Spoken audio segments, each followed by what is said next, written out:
Halo adik-adik semua, coba deh lihat ke sekeliling kalian. Pasti seru sekali ya, kalau punya banyak teman untuk bermain bersama. Pernah tidak? Kalian punya sahabat yang baik sekali, yang selalu ada buat kalian.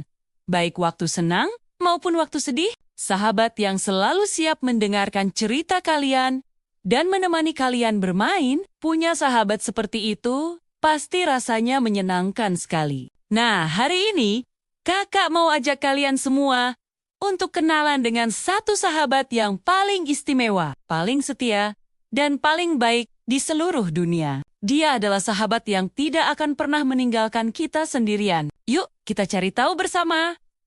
Sahabat kita ini namanya Yesus. Dia selalu ada untuk kita kapanpun dan dimanapun. Coba kita lihat cerita seorang anak bernama Rico. Suatu hari, Rico sedang berada di taman bermain. Dia melihat teman-temannya yang lain asyik bermain keyar-karan dan tertawa gembira. Tapi Rico hanya duduk sendirian di ayunan. Wajahnya terlihat murung dan sedih. Dia ingin sekali ikut bermain, tapi teman-temannya sepertinya tidak mengajaknya. Rico merasa kesepian. Mungkin beberapa dari adik-adik juga pernah merasakan hal yang sama seperti Rico. Kadang kita merasa ditinggalkan oleh teman, merasa sendirian, dan tidak ada yang peduli.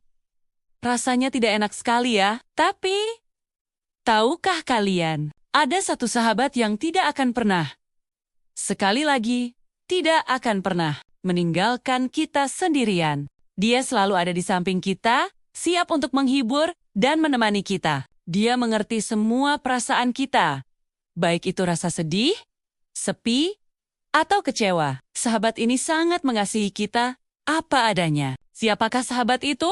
Tentu saja, dia adalah Yesus. Ketika Rico sedang duduk sendirian dan merasa sedih, tiba-tiba dia merasakan ada kehangatan di hatinya. Dia teringat sebuah cerita dari sekolah minggu. Di dalam Alkitab, dalam Injil Yohanes pasal 15 ayat 15, Yesus sendiri yang berkata, "Aku tidak menyebut kamu lagi hamba, sebab hamba tidak tahu apa yang diperbuat oleh tuannya. Tetapi aku menyebut kamu sahabat." Wah, luar biasa sekali ya. Itu artinya, Yesus mau punya hubungan yang sangat dekat dengan kita. Bukan seperti tuan dan hamba, tapi seperti sahabat dengan sahabat. Sahabat sejati itu selalu mendengarkan cerita kita kan? Nah, begitu juga dengan Yesus. Dia selalu siap mendengarkan semua cerita kita, semua keluh kesah kita, bahkan doa-doa kita. Dia tidak pernah terlalu sibuk untuk kita. Yesus ingin berjalan bersama kita setiap hari, menemani kita dalam setiap langkah.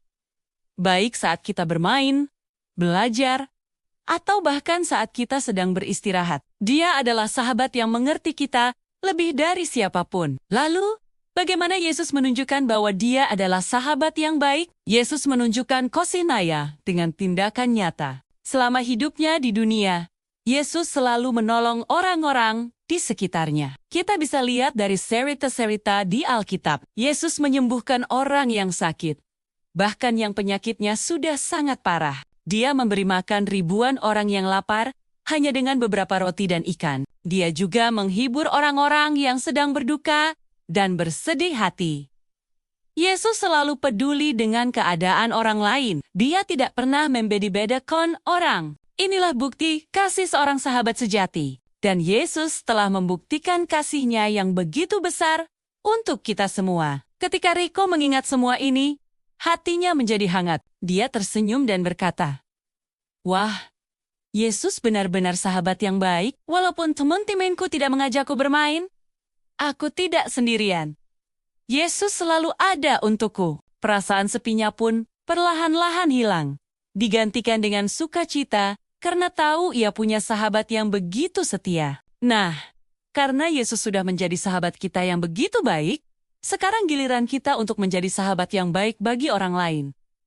Bagaimana caranya ya? Gampang sekali kok. Kita bisa mencontoh apa yang sudah Yesus lakukan. Misalnya, saat di sekolah ada teman yang tidak membawa bekal, kita bisa berbagi makanan kita dengannya. Itu adalah tindakan kasih yang sederhana, tapi sangat berarti. Atau kalau kita melihat ada teman yang jatuh saat bermain, jangan hanya ditertawakan ya, tapi ayo kita bantu dia untuk berdiri. Tanyakan apakah dia baik-baik saja. Itu menunjukkan bahwa kita peduli. Kita juga bisa mendoakan teman-teman kita. Kalau ada teman yang sedang sakit atau sedih, kita bisa berdoa kepada Yesus untuknya. Meminta Yesus untuk menyembuhkan dan menghiburnya. Kita sudah menjadi sahabat yang baik, sama seperti Yesus yang adalah sahabat kita. Dengan begitu, kita bisa menyebarkan kebaikan dan sukacita kepada semua orang di sekitar kita. Jadi, ingat ya adik-adik, Yesus adalah sahabat yang sejati. Dia adalah sahabat yang paling setia, yang tidak akan pernah meninggalkan kita. Dia selalu ada untuk kita, selalu siap mendengarkan, dan selalu mengasihi kita tanpa syarat. Kalau suatu saat nanti kalian merasa sendirian atau sedih seperti Rico, ingatlah bahwa ada Yesus yang selalu menyertai kalian. Berdoalah kepo dunia, ceritakan semua perasaan kalian, dan percayalah, Dia akan memberikan kelegaan dan sukacita. Mari kita semua belajar untuk hidup dengan penuh kasih, sama seperti yang telah Yesus ajarkan dan teladankan kepada kita. Jadilah sahabat yang baik untuk teman-temanmu, untuk keluargamu, dan untuk semua orang. Dengan begitu, hidup kita akan menjadi berkat bagi banyak orang. Terima kasih sudah menonton video ini. Jangan lupa untuk terus berbuat baik setiap hari ya. Sampai jumpa lagi. Tuhan Yesus memberkati.